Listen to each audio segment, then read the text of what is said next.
WUSA 9's Hilary Lane broke this story earlier today. Our own Hilary Lane actually broke that story. Hilary Lane has been digging into this for the past few months. Good morning and welcome to Wake Up Washington on the very first snowfall of the season. Very exciting. I'm Hilary Lane. Our colleagues have been seeing the protests and those tense situations, but let me tell you, the mood here at the Capitol could not have been more different. It felt celebratory, it felt jovial. There have been protests and rallies all over the country over the past few weeks, some having to do with the Affordable Care Act. You spoke to people all over the country to get their take on this political climate. What kinds of things have you been learning? Investigation centers around an underage party that got out of hand at the home of an Austrian diplomat. The body of the 17-year-old was found right here. This was a long speech, 1 hour. This was the second longest speech in modern history, right behind Bill Clinton. His speech was 1 hour and 5 minutes. I'm going to take us back to high school. Remember when that algebra teacher would put a math problem like this up on the board? At least for me, my eyes would roll back. I'd be bored. I'd be confused. Donald Trump, officially the 45th president of the United States. He'll be moving into the White House here in January with his family. You know that Dominion took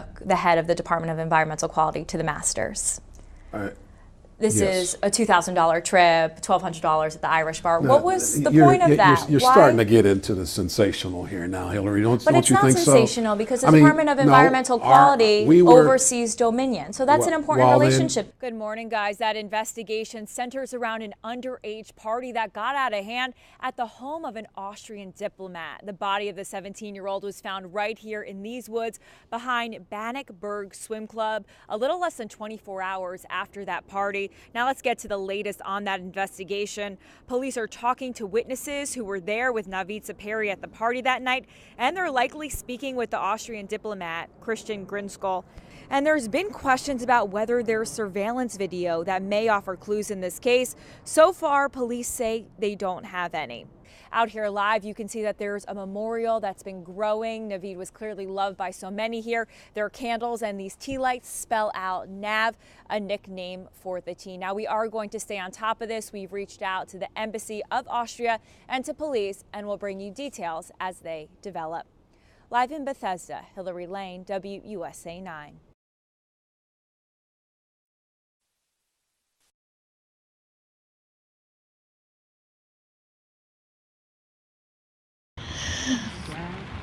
Glass came out all over the train.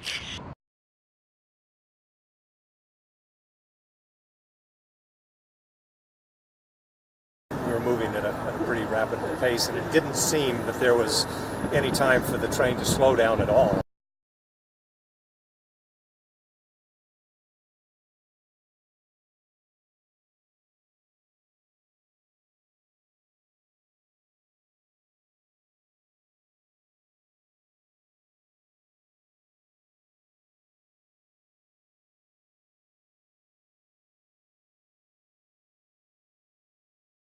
I went back to the same thing.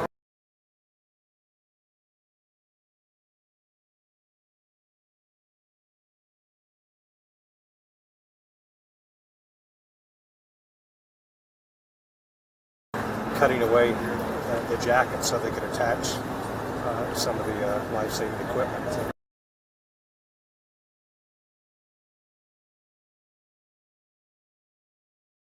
Did your daughter eat the school cafeteria food? Last year she did. She loved it. So a school inspection report found that there were mouse droppings and bugs. Wow, I didn't know that. There was some dirt and some mice droppings and some bugs. Wow, really? I'm not sure. I wasn't aware of that. When you give your kids money to buy food in the school cafeteria, you expect that that food is safe for them, right? Well, it turns out that may not be the case. I analyzed over 2,000 school cafeteria inspection reports, and the results are pretty gross.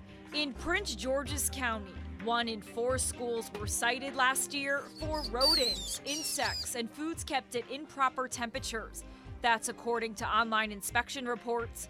In D.C., it's 1 in 10 schools. Here's a little taste of what our investigation uncovered. Health inspectors were right here at McKinley Technology High School in October of 2016. They found mold in the ice maker, and they found that cheese was being kept at an improper temperature.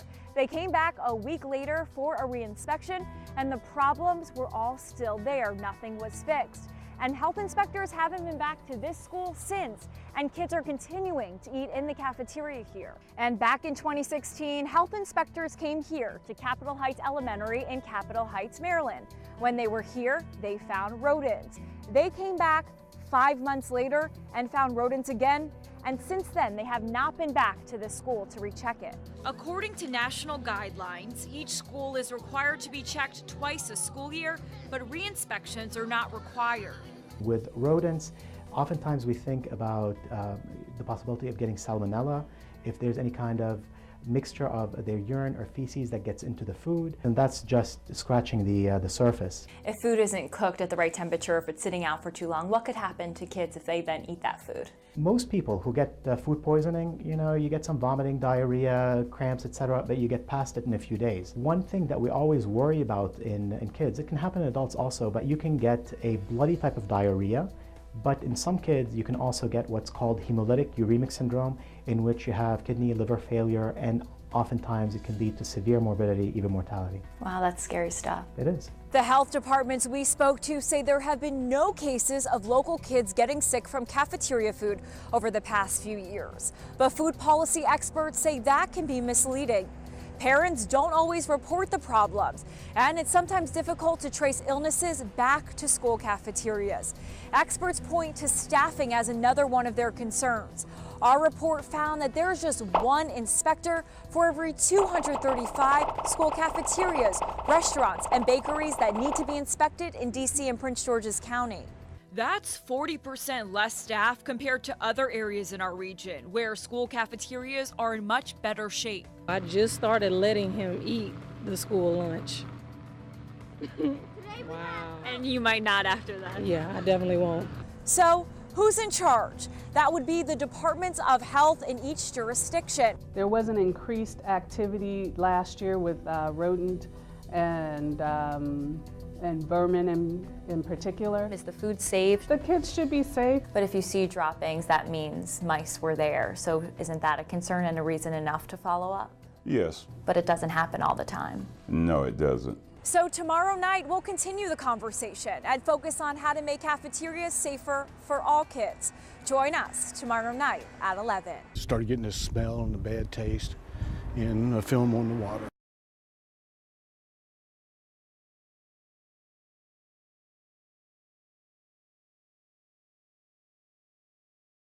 I would scream for him, and he would come just pour jugs over just to rinse my hair out, and it was freezing cold. But what option do you have? I mean, I went to a hotel at first. I had to beg her to come home.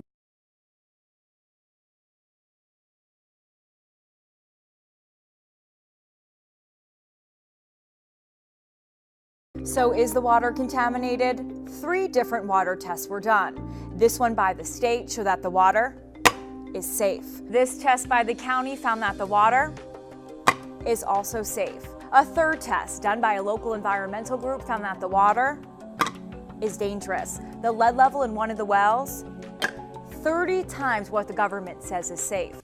When you don't have education, so you feel like your hands are tied, that I'm failing. How do you protect them knowing that any minute something else can happen?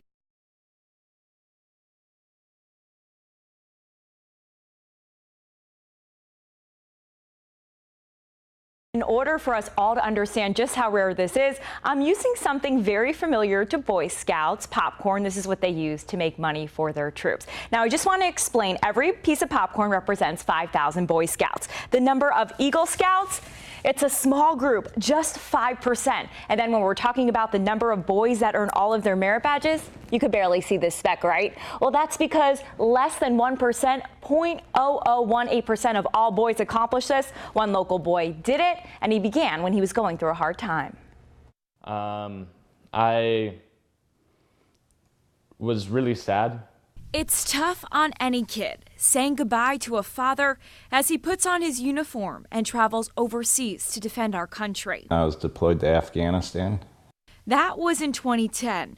Michael Holland was just 11 years old and was feeling down about himself when his dad left. I wasn't really into anything but video games, and I really didn't I didn't feel like I accomplished anything. So I was talking to my mom one day and she was like, why don't you get all the merit badges? A distraction. Instead of focusing my attention on my dad and him potentially being lost in the Afghanistan war. And with laser sharp focus, Michael began his journey, taking trips. We went whitewater canoeing. Doing hands-on activities. Made a chess piece. Learning from professionals in different fields. I probably learned about 300 different careers. And when Eric returned home 13 months later, Michael didn't stop. Remember when we did the personal fitness merit badge and you drilled me like you do your soldiers? But I was the one that was able to test you. Yeah, and pushed me. And push you. A way to bond and make up for lost time. After 7 years and 5,000 hours of work, Michael has accomplished his goal. He hasn't only gained 141 merit badges, but also self-confidence, pride, and a sense of self-worth. I felt like this really, it helped me achieve something and make me feel better about myself. I'm extremely proud of him. And Michael says while working on his merit badges, he's learned that animation is his true passion. He's hoping to go to BYU next year. And Mike, Jan, I really enjoyed spending time with Michael and his family. And wow, what an accomplishment. Makes you feel like a slacker, doesn't it? Exactly. Well, Mike just explained that to become an Eagle Scout, you need 21 badges, and he has 141. That's incredible, Hillary. It's a great story. And each one takes so many hours. Each one takes about 35 hours to accomplish. Right. That's like a full week of us working. And Thanks so much for joining us on this Sunday morning, and welcome to Wake Up Washington. I'm Hilary Lane. And I'm meteorologist Melissa Noor. It is a cold morning, and on top of that, many of them plan to wear costumes during the 5 and 15K events. Let's see how it's all panning out. WSA 9 Sarah Cosmo is near the starting line at the Washington Monument. Sarah, what are you seeing out there? These Harlem Globetrotters are amazing. I saw them when I was younger at a stadium, and it blows your mind what they can do. Their when you skills were and their younger, talent. There are some icy streets here this morning, but we missed out on most of the snow from the storm. Places just north of Atlanta to the mountains of North Carolina got hit with nearly a foot of snow, and that snow has broken many branches, downing electric lines, and causing some major power outages. New York City got some snow too, but most there say they were prepared for it. Always in bringing these important conversations to the forefront and making it more digestible for people and really starting a nationwide conversation. Thousands of families are having to deal with the painful experience of watching someone they love fade away because of Alzheimer's. And now a widow in Frederick, Maryland is turning her grief into action. Here's Evan Kosloff. Kathy's strength is so inspiring to watch her husband go through that, to be his caretaker, and then after he passes away to continue the cause. And then she hit so many roadblocks. It's so tough. Persistence. And it's amazing the way wives can step up to care for their husbands and vice versa, and really shows you the power of marriage and that promise that you make to each other. Women are strong. A big special election happens on Tuesday in Alabama. Republican Roy Moore would have been a shoo-in to beat Democrat Doug Jones until women accused him of sexual misconduct when they were teenagers. President Trump is sticking by the GOP candidate. Now Face the Nation host John Dickerson is discussing that today, as well as several other big issues. Good morning, John. It's amazing the way SNL takes important issues that we're all talking about, throws some satire on it, and then makes it a conversation topic, and maybe even a little bit more digestible to understand. I was going to say, yes, so for younger people who... If Roy Moore wins, despite the allegations against him, it's going to make a lot of Capitol Hill Republicans very uncomfortable. So what does that say about the atmosphere over on Capitol Hill? And a little slippery. This is the kind of thing, I know it happened to me last year. You just slip and fall, and it happens so quickly. And protests followed President Trump Saturday as he attended the openings of 2 museums in Mississippi, the state's history and civil rights museums. Those demonstrators included civil rights icon Congressman John Lewis, along with Mississippi Congressman Bernie Thompson of the drug prices are increasing at a rate more than 50 times the rate of inflation. AARP studied more than 750 drugs used by older Americans and found that in 2015, those drug prices increased by an average of 6.4%. That outpaces the general inflation rate of 0.1%.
WUSA 9's Hilary Lane broke this story earlier today. Our own Hilary Lane actually broke that story. Hilary Lane has been digging into this for the past few months.